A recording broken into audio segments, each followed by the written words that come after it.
Honor 200 Pro. After a few months na nilabas ito sa market, eto na, pag-uusapan na natin kasi ang dami-rami nyo pa rin na nagre-request ng full review nito kahit na matagal nang nilabas sa market and kahit na marami ng reviews na lumabas dahil gusto nyong marinig yung opinion ko. And isa lang masasabi ko guys, dahil ni-request nyo to, kayo lang po ang sisisihin ko.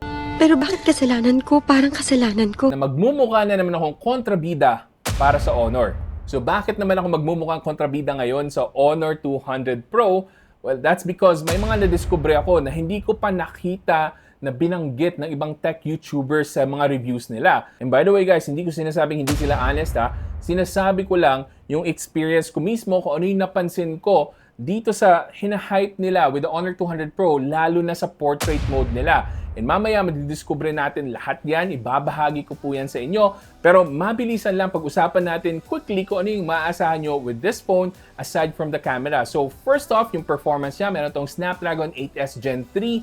Ang performance nito aabot ng 1.2 million na Antutu benchmark points. Yung iba umaabot ng 1.3 million na Antutu benchmark points. Sa 3D Mark Wildlife Extreme Stress Test, umaabot ng over 2,000 points yung loop score nito. And nasa 79 to 80% yung stability nito. But mapapansin nyo na medyo mainit-init ito at 49 degrees Celsius at max temperature. And that's because dahil sa nipis niya, wala itong masyadong cooling performance compared to other gaming phones na merong Snapdragon 8S Gen 3. But the quick question here is, pwede ba kayong mag-gaming on the Honor 200 Pro?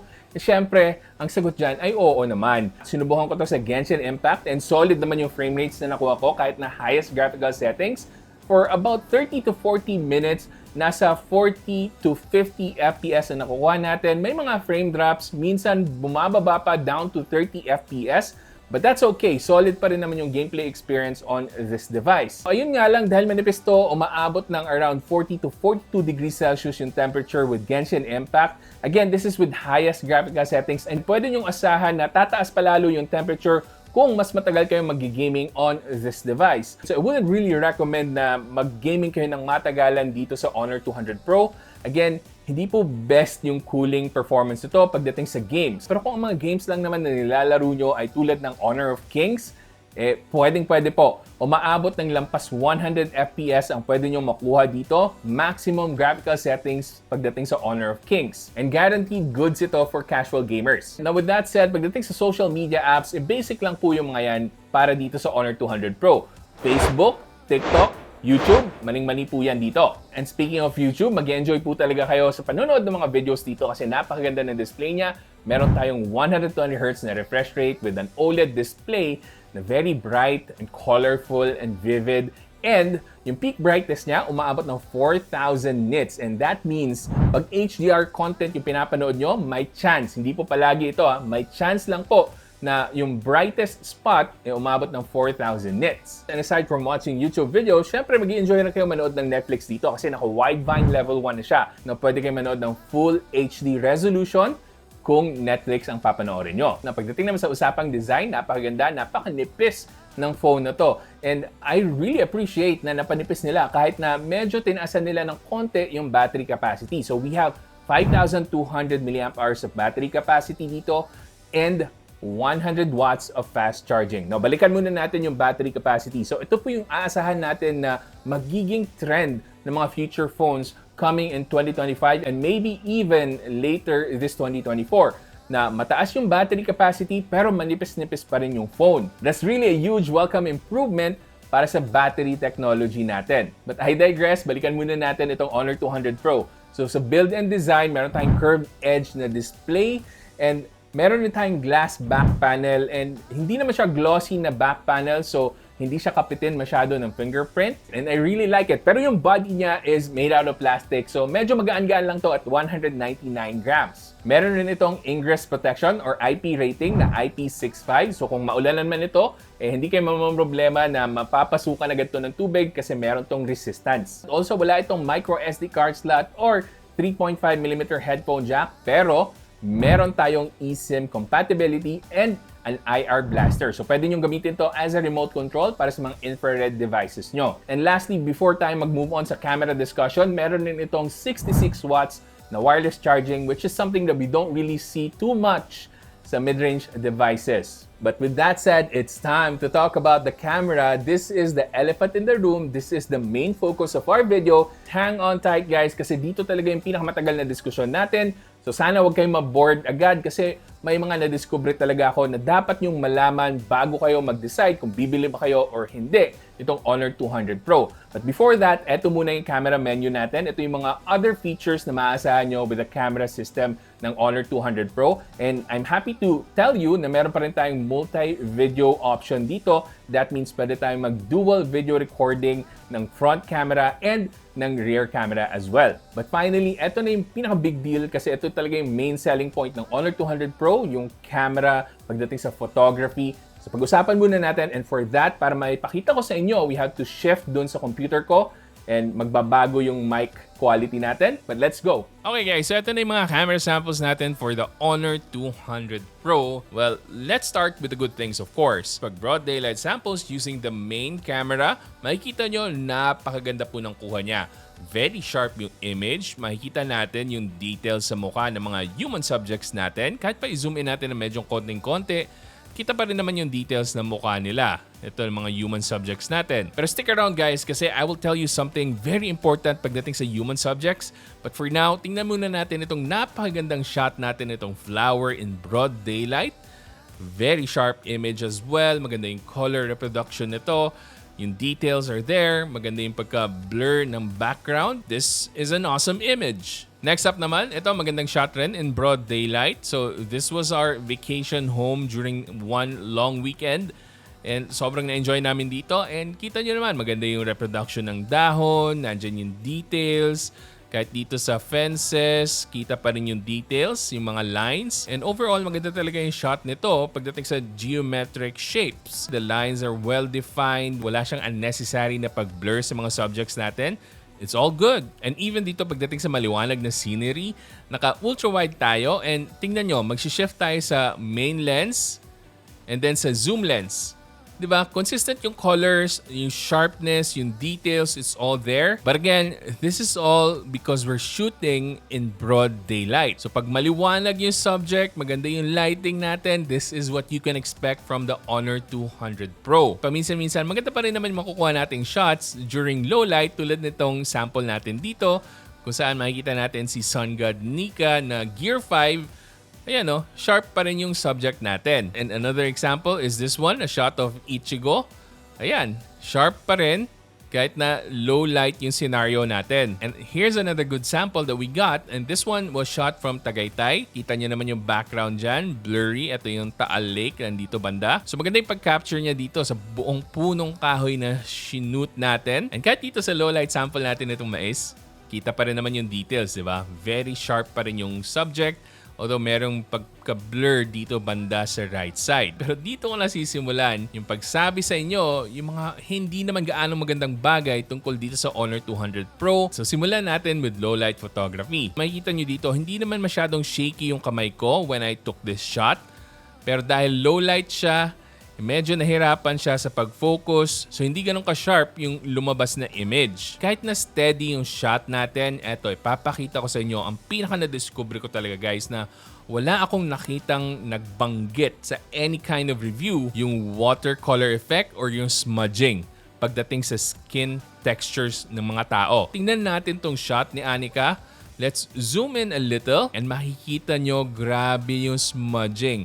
Anong nangyari dito sa mata ni Anika? Nawala yung definition and biglang nagalaw itong part ng mata niya which should not happen. And even the skin texture does not look real. Dito may maliit na nunal si Anika pero tingnan niyo yung ginawa niya sa nunal. Inismudge niya ng husto. And just to be fair guys, hindi nyo to mapapansin right away kung sa phone nyo lang to tinitingnan. But I'm telling you, napansin ko agad to nung tiningnan ko yung mga samples ko on a bigger display. So baka naman mistake lang yung isang shot na yun, no? So we tried more shots and it's the same thing. Andyan talaga yung smudging. And hindi lang po kay Anika nangyari yun. Tingnan nyo yung nangyari kay Sheena. So pati yung ngipin niya nawala yung definition, and marahil baka dahil nasa low light condition tayo, but still the image should not degrade like this ng ganong kabilis. Kasi tingnan niyo yung smudging dito sa mata niya. Nawala na yung definition. Pati dito kay Anika, eto na naman ulit yung problem dito sa eyes niya. And tinry naman natin yung super hyped na black and white na mode ni Honor 200 Pro dito sa portrait mode nila, and it's still the same result, guys. Eto pa rin, smudgy pa rin yung skin. Hindi pa rin maganda yung definition. Na siguro isang bagay na pwede kong makomment pagdating sa Honor 200 Pro is yung improvement nila sa subject separation. So, mas maganda na yung edge detection nila this time around. So, wala tayong masyadong napansin na imperfections aside from this one sa bandang tenga ni Sheena. But overall, yung edge detection niya sa buhok has been improved compared to the previous Honor phones na na-review ko before. Pero guys, I just had to make sure kung dahil lang ba sa low light condition yung problema sa quality or sa texture ng balat ng tao. So, sinubukan ko pa yung portrait mode in many other shots, and this is what I got.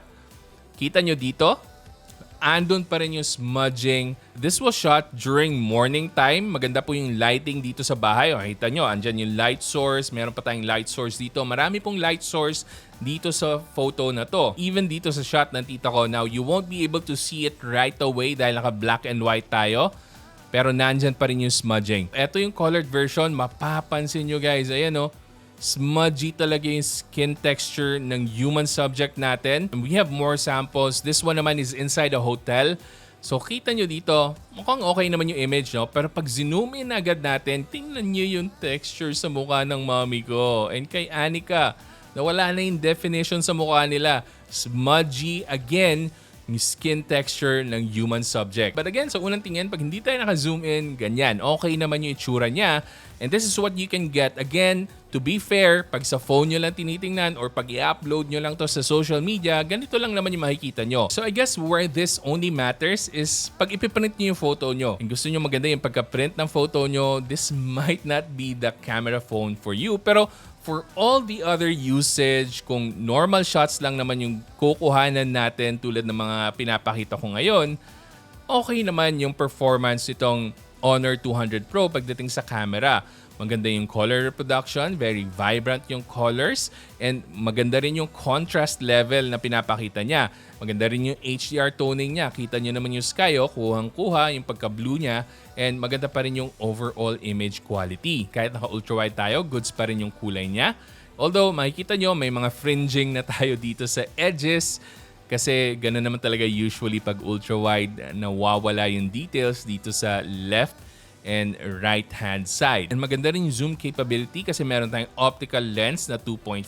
Ayun nga lang, mapapansin nyo yung difference in quality ng main camera nyo and ng optical lens nyo like this one. So dito sa main camera natin, maganda yung kulay, maganda yung vibrance, maganda yung contrast. However, pagdating naman dito sa zoomed image natin, ayan, makikita nyo na medyo nabawasan yung vibrance ng kulay, nawala ng saturation. And ito pa yung isang example na makikita nyo talaga yung difference ng main lens and ng zoom lens. So malaki yung difference nila dito. Kita nyo naman yung colors dito naging malabnaw na compared dito na very deep and rich talaga yung kulay. Now there are a few other inconsistent things na napansin ko na hindi gaanong maganda pagdating sa Honor 200 Pro tulad na lang dito. So kung titingnan nyo yung photo na to, dapat dito tayo nakafocus, di ba? Kasi ito yung center talaga. But lo and behold, sobrang out of focus ng subject dito. Puro dahon dapat yan, sharp dapat yung textures nito. Bakit hindi ganon? Kasi mas nag-focus si Honor 200 Pro dito sa foreground natin. So makikita nyo, sharper yung image dito sa harap compared dito sa center talaga kung saan ito mismo dapat yung subject natin. It's the same thing here. Dito siya nag-focus sa mga mas malapit na objects kesa dito sa main focus talaga natin dapat. Pero this could be adjusted naman guys. You just have to tap on your image. But sa other shots naman tulad nito, solid naman yung nakuha natin na quality. And lastly guys, I just want to show you the difference ng main lens and ng ultra-wide pagdating sa low light scenario. So ito po yung main lens natin and ito naman yung ultra-wide natin. Mabilis rin mag-degrade yung quality ng ultra-wide natin for this device. And again, pag night shots, paalala lang, kailangan steady yung hands nyo kasi any small movements, ayan medyo magde-degrade na agad yung sharpness na image nyo. Lalo na dito, pag magalaw yung subject or ikaw yung mismong magalaw, ayan na, hindi na ganun ka-sharp yung image na makukuha natin. And wag nyo lang talagang i-zoom in yung image, lalo na pag night shot kasi eto yung makikita nyo. Ayan o, wala nang details. Wala nang details yung mukha ng mga tao dito. Ayan, sobrang hirap kumuha ng details nito pagdating sa low light subjects. And by the way guys, gusto ko lang linawin, baka iisip nyo na palagi ko lang tinitira si Honor, talagang binabasag ko yung trip nila. Pero hindi po ganon. Kasi kung ako lang, gusto ko talaga mag-improve yung mga phone brands. Lalo na si Honor kasi malaki yung tiwala ko na kaya nilang mag-provide sa atin ng magandang camera quality pagdating sa isang mid-range device. And kung tutusin, kung gusto kong mapadalhan ako in the future, dapat puro positibo, puro papuri lang yung sasabihin ko about their phones. But that is not the case dahil gusto ko lang talagang sabihin sa inyo kung ano yung mga naobserbahan ko habang tinetest ko mismo yung device na to. And gusto ko lang talagang maging transparent and malinaw sa inyo na ganito po yung pwede nyong asahan sa phone na to. With that said, move on naman tayo next sa video capability nitong Honor 200 Pro. So yun po yung photo capabilities ng Honor 200 Pro. Now pag-usapan naman natin yung video capabilities. So meron tong 4K 60 FPS na capability. Basta i-turn off nyo lang yung AI. Pag naka-on kasi yung AI, that's gonna be 4K 30 FPS ang maximum na pwede nyong i-record na video. So here are a few samples from our video recording. And ang masasabi ko lang, kung papanoorin nyo to on a bigger display, you will quickly notice na this was shot on a cell phone. Yung quality kasi niya is decent to good at best. Halata po yung over-sharpening, yung overall image quality natin, and yung color quality is not quite up there sa mga top-end na camera phones. Now, I know I'm being too harsh sa video recording nito, pero it's a good thing na meron naman tayong EIS dito. So, medyo stable yung mga videos na makukuha natin when you're walking. And again, guys, lilinawin ko, hindi ko po sinasabi na pangit yung videos na makukuha nyo dito. Just that ang makukuha nyo is not what you'd probably expect from something na binibida talaga yung cameras niya. So, there is a huge room for improvement para kay Honor sa numbered series niya. Guys, this is just my opinion kasi nakita nyo naman yung ibang tech YouTubers, tuwan-tuwa sila sa quality ng Honor 200 Pro. Hindi ko lang din talaga mawari kung bakit pagdating sa akin, hindi ako masyadong satisfied sa quality nito. But moving on, pagdating naman sa selfie camera, I think this one is very usable. So meron pa rin tayong 4K video recording dito and very smooth and usable as a vlogging camera yung selfie cam niya. So makikita nyo dito, nagsiselfie video kami ni Mrs. habang nagpepedal kami dito sa mini train. So para sa akin, thumbs up yung selfie camera na to pagdating sa video recording. So yun po yung overall thoughts ko about the Honor 200 Pro. Again guys, kasalanan nyo po kung bakit nagtutunog kontrabida na naman ako about the Honor phones. Mukhang hindi na naman ako masasali sa mga papadalhan ni Honor in the future. But that's okay. Kasi mas importante para sa akin na kahit maging kontrabida ako, basta ako yung bida para sa inyo sa pagpili nyo ng tamang device. Bakit? Well, dahil sa halagang 30,000 pesos, hindi po biro yung amount ng pera na yan. Pinaghirapan nyo po yan and you deserve the best pagdating sa camera kung camera talaga ang habol nyo. So, panoorin nyo lang po yung mga videos ko dito and mga sinasabi ko na best camera phones dahil gagawa po tayo ng listahan ng best camera phones in 2024, yung mga nasubukan ko lang, and bibigyan ko talaga kayo ng mga magagandang recommendation na siguradong matutuwa kayo kung camera lang talaga ang main focus nyo. But as for the Honor 200 Pro, unfortunately, pasensya na sa mga nakabili na. Pero kung natutuwa naman kayo sa device nyo, again, sinasabi ko, yung mga napansin kong cons about this phone, hindi nyo naman masyadong mahahalata kung sa phone nyo lang tinitingnan. Pero kung titingnan nyo sa big screen, i-blow up nyo yung image, yung video, doon nyo po mahalata talaga yung mga pinagsasabi ko. So maganda pa rin naman talaga yung Honor 200 Pro kung di kayo masyadong maselan sa pagtingin ng mga photos nyo on a bigger display. Kung talagang purely on a phone, purely on social media posting lang yung gagawin nyo, it's not gonna be a problem. So with that said, iiwan ko pa rin po yung links dyan sa description box kung saan pwede nyo mabili yung Honor 200 Pro. Malay nyo, naka-discount, maybe lower than 30,000 pesos. Pero para sa mga maseselan at maarte talaga pagdating sa camera phones nila, you want the best camera phone experience sa 30,000 pesos na price range. Maghanap po ako ng mga pwedeng i-recommend sa inyo. Again, in a separate video, ilalagay po natin yung mga links dyan sa description box as well pag may mahanap na ako. Para mas madali nyo makita yung mga alternatives to the Honor 200 Pro. With that said, hopefully nakatulong tong video na to sa pagpili nyo or pag-decide nyo on whether to get the Honor 200 Pro or not. At kung nagustuhan nyo yung video na to, ano lang ba yung mag-like, comment, subscribe kayo dito sa channel natin. Tulungan nyo akong maabot ang 300,000 subscribers bago magtapos ang taon. And kung gusto mo pang manood ng mga videos ko, may mga ililink po ako dyan. Panigurado, magugustuhan nyo yung mga yan. So hanggang sa susunod, ako nga pala ulit si Janus ng Pinoy Techdad. Kita-kita ulit tayo.